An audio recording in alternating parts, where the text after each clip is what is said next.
Hi, my name's Reese from the Eastern Suburbs School of Music. Today teaching you the bass parts from Khe Sanh. We've just got really a verse to look at, and then what he does is variations with each verse, as there's really not so much a chorus to this song. Where the bass kicks in, accents on G, 3rd fret of your top string, and F sharp over the rest of the band playing a D chord.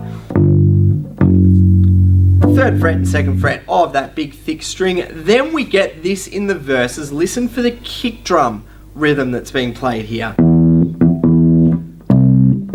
G, E, C, D, C, G.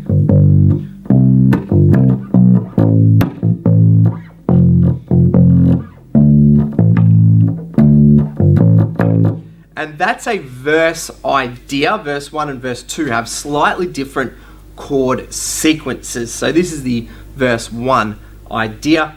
The chords that we played over: E, 2nd fret, 2nd string, C, 3rd fret, 3rd string, G.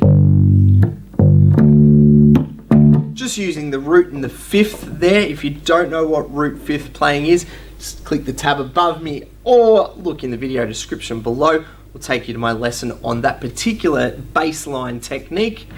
E, C, G, 5th, octave. And then starting to walk back to the E again by going 5th, 4, and back to the E at 2.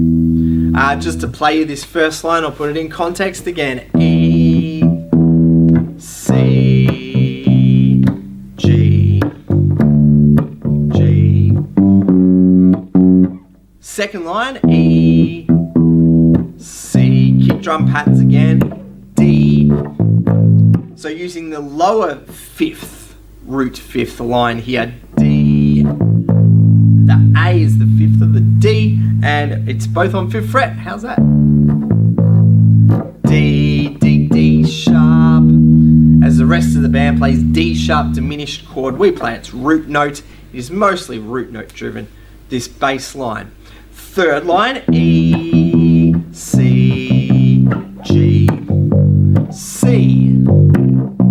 And then a nice fill in that bar, C. 5th of C is the G, C, B, A, A. So it's working C, B, A, working back to that A. This will also be a bit easier if you grab my tab sheet off the Patreon page, Reese Lett on Patreon, RHYSLETT, and you'll get the tab sheet that'll explain all of these a little bit easier, I think, alongside this lesson. Last line, A, 5th fret, F, 1st fret on your big thick string, D, using the A as the 5th as well, D, and then a little pass, or a little line in that last bar of D, D, G, A, A, and that would be verse 1, or playing over chord sequence 1 for the verse. Let me put all that into context by playing verse 1 in full. I'm going to watch my tab sheet over here. Make sure you get it off Patreon, and it'll make this lesson a whole lot easier to follow. Here we go. 1, 2, 3, 4. 1, 2, 3, 4. C, G, E, C, D to the 5th, D, D, D sharp, E, C, G, fill, A, F, D, the 5th, D, and a fill. Grab the tab sheet, pause this video, learn that first verses. It helps you with a whole heap of the song. And when you're ready, let's look at verse 2. Verse 2, and there's not going to be too many more changes, so I'm just going to sort of breeze through it a bit. E, C with a bit of fill. So C, passing note to D, back to C, and this time instead of going to the low G as we did in verse 1, the high octave G. E, C, G. So working through a octave, fifth, and back to the lower root fifth octave. In other words, if you don't know about those, once again, click the tab above me or the video lesson below will take you, video description will take you through to that lesson. Let's get those words in the right order.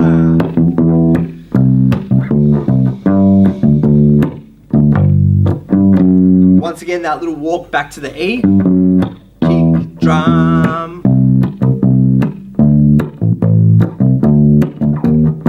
So not too much there as well. I think through watching me playing, you'd get that E, C, G.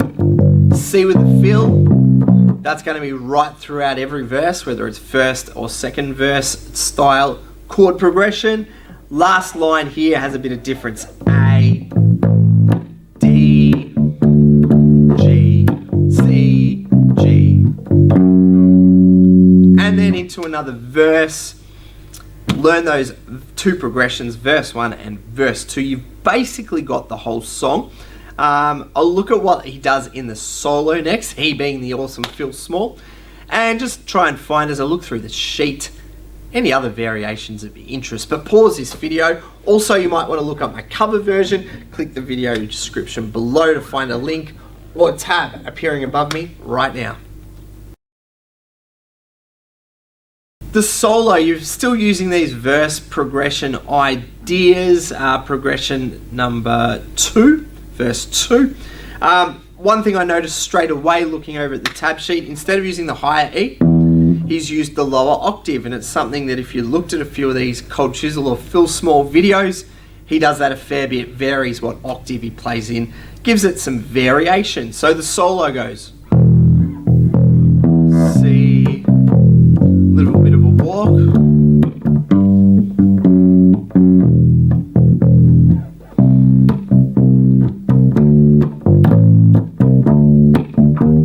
so that little fill, 3-5, 3-5, D sharp to an open E, C,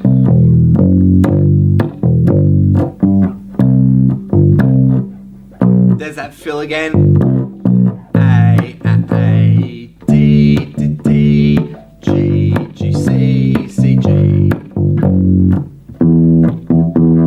into another verse. Just quickly scanning this particular verse, nothing that we haven't played before, and as I said, if you grab the tab, I'm gonna make this nice and easy to understand. All that really is left at the very end of the song, those accents are just G, C, G, C, G, to finish off the tune. If you've got the tab, you've gone through this lesson, watch the cover version, buy the original off whatever platform you use to play along with it. Don't forget, you can slow things down here on YouTube or buy a piece of software like what I've got, the amazing Slowdowner, which helps me learn all of these particular bass lines with the little intricate details by slowing it right down. If you've learned something on this video, click that thumbs up button to give it a like. Subscribe to this channel, the Eastern Suburbs School of Music. Here on YouTube, we have hundreds of bass lessons for you to now learn from, focusing on Aussie artists with a few international hits mixed in. And if you've got any questions, comments, or even a request, this actually was a request for one of my Patreon members, Tanya. We've done it. Good luck learning and playing it, Tanya. Hopefully the band's playing this one very soon. Good luck with Khe Sanh on your bass guitar.